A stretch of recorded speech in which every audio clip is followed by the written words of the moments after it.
تمہاری وجہ سے اگر کوئی بے سکون ہو جائے تو یاد رکھو تم ظالموں سے ہو۔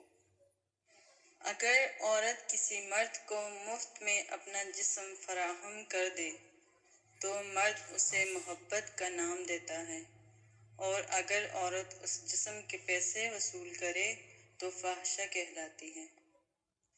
وہ جگہ چھوڑ دو جہاں تمہارے احساس اور الفاظ کی قدر نہ ہو، پھر چاہے وہ کسی کا گھر ہو یا دل۔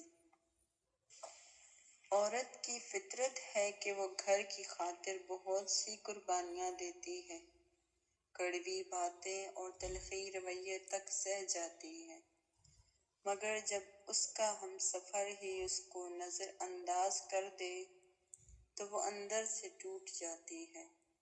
عورت کا حوصلہ اس کا شریک حیات ہی ہوتا ہے۔ اگر کسی کو تکلیف دے کر بھی اچھے سے سو لیتے ہو تو اپنے ضمیر کا جنازہ پڑھ لو، وہ مر چکا ہے۔ انسان دنیا میں کسی کام سے اتنا نہیں تھکتا جتنا رویوں اور احساس کی شدت سے تھک جاتا ہے۔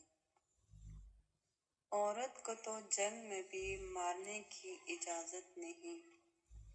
اے ابن آدم، آپ محبت میں اسے مار دیتے ہیں۔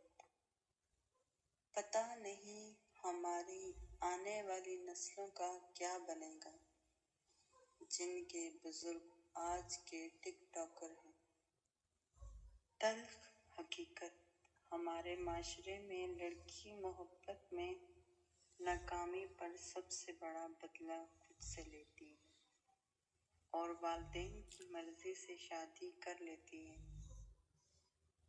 محبت کے سفر میں اکثر عاشق کی جیب پیسوں سے اور محبوب کا دل محبت سے اکٹھے حاوی ہوتے ہیں۔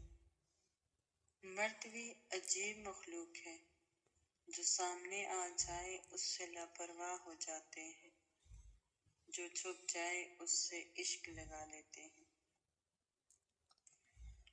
پہلے مجھے لگا تھا کہ وفادار ہیں آپ، پھر پتہ چلا کہ اداکار ہیں آپ۔